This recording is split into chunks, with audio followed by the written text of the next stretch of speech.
आज इस वीडियो के अंदर मैं स्टार्ट करने जा रही हूँ chapter 4 that is carbon and it's compounds of class 10 science. तो कार्बन एंड इट्स कंपाउंड एक बहुत ही इंपॉर्टेंट चैप्टर है, तो इसकी बाकी सारी टॉपिक करने से पहले हमें कार्बन के बारे में पता होना चाहिए। ठीक है, तो ये एक इंट्रोडक्टरी वीडियो है जिसके अंदर मैंने सिर्फ कार्बन के बारे में कुछ बातें बताई हुई हैं, जस्ट इंट्रोडक्शन दी है। Hello everyone, my name is Sarabjit Kaur, welcome back to my channel. तो चलिए हम वीडियो को स्टार्ट करते हैं। Chapter 4 Carbon and its Compound Introduction. In this chapter, we will learn about carbon, an element which is of immense significance to us in both its elemental form and in the combined form. तो आज हम इस video के अंदर introductory part है ये हमारा, इसके अंदर हम कार्बन की इंट्रोडक्शन करेंगे। तो कार्बन क्या है? कार्बन एक ऐसा एलिमेंट है जिसका केमिस्ट्री के अंदर बहुत ही ज्यादा सिग्निफिकेंस है, चाहे वो अकेला एलिमेंट के फॉर्म में है, चाहे वो किसी कंबाइंड फॉर्म के अंदर है। Food, clothes, medicines, books, or many of the things that you listed are all based on this versatile element carbon. कहते हैं हमारे सराउंडिंग में जितनी भी चीजें हैं, जैसे कि फूड, क्लॉथ्स, मेडिसिन्स, बुक्स और बहुत सारी और भी चीजें जो हमारे सराउंडिंग में है, वो सारी की सारी कार्बन के ऊपर बेस्ड है। उनका कोई ना कोई ऐसा कंपाउंड है जो कार्बन बेस्ड कंपाउंड है। इन एडिशन इसके साथ साथ all living structures are carbon based. जितने भी लिविंग स्ट्रक्चर है वो सारे के सारे कार्बन से बने हुए हैं। The amount of the carbon present in the earth crust and in the atmosphere is quite meager. कहते हैं कि जो कार्बन की अमाउंट है अर्थ के क्रस्ट में और हमारे एटमॉस्फेयर में बहुत ही कम है। ठीक है, the earth crust has only 0.02% carbon in the form of minerals.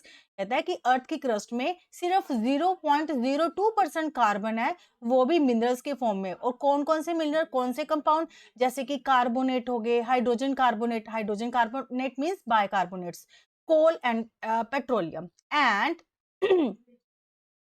And atmosphere है 0.03% ऑफ द कार्बन डाइऑक्साइड। अब देखिए हमारी अर्थ क्रस्ट के अंदर कितना कार्बन है? सिर्फ 0.02% कार्बन, वो भी किस फॉर्म में? मिनरल्स की फॉर्म में, जैसे कि कार्बोनेट्स हो गए, कोल हो गया, पेट्रोलियम हो गया, बायकार्बोनेट्स हो गए।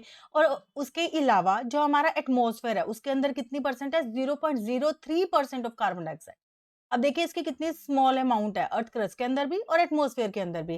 तो in spite of this small amount of the carbon available in nature, the importance of carbon seems to be immense. कहते हैं हालांकि जो कार्बन की अमाउंट है, राइट, मतलब टोटल अमाउंट कितनी होगी? 0.05%, वो बहुत ही कम है, बट इसकी जो इम्पोर्टेंस है, इसकी जो वो बहुत ही ज्यादा है, क्योंकि हर एक चीज इस हमारी सराउंडिंग में वो सारी की सारी कार्बन बेस्ड है।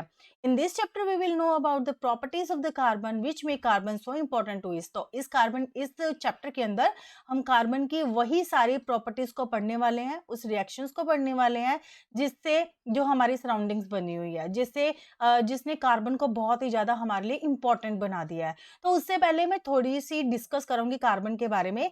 तो जो कंडक्शन ऑफ इलेक्ट्रिसिटी, कार्बन के जो कंपाउंड्स होते हैं वो इलेक्ट्रिसिटी को किस तरह से कंडक्ट करते हैं, मिनटों से वो गुड कंडक्टर हैं, बैड कंडक्टर हैं, इंसुलेटर्स है, क्या है वो? Most carbon compounds are poor conductor of electricity. ठीक है, कहता है कि मैक्सिमम बहुत सारे ऐसे कार्बन हैं जो कि इलेक्ट्रिसिटी के पुअर कंडक्टर हैं, मतलब कि वो इलेक्ट्रिसिटी को कंडक्ट नहीं करते। Since these compounds are largely non-conductors of electricity, we can conclude that the bonding in these compound does not give rise to any ions. अब ये पुअर कंडक्टर ऑफ इलेक्ट्रिसिटी है, इससे हम क्या कंक्लूजन निकाल सकते हैं?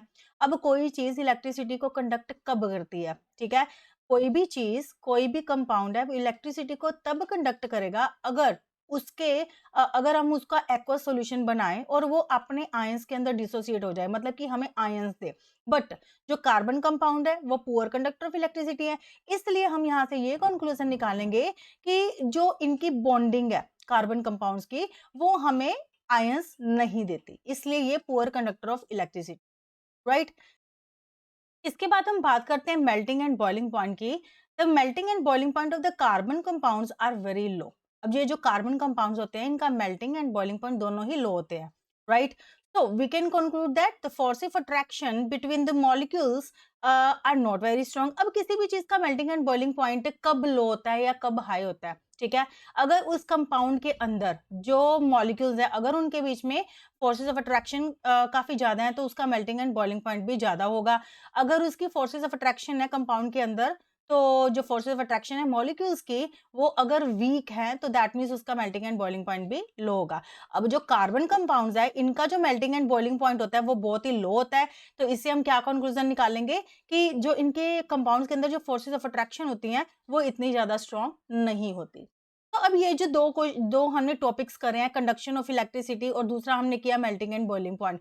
ये दोनों बहुत ही ज़्यादा इंपॉर्टेंट टॉपिक है। अब ये जो पीछे रिसेंट 2022 और 2023 के जो एग्ज़ाम हुए थे, 22 एंड 3 के, उसके अंदर ये दोनों क्वेश्चंस आए हुए थे कि why carbon compounds does not conduct electricity, why they have low melting and boiling point. तो इनका रीज़न क्या दोगे? ये वाला, राइट? अगर वो इलेक्ट्रिसिटी नहीं कंडक्ट कर रहा, that means they do not give us ion in the aqua solution.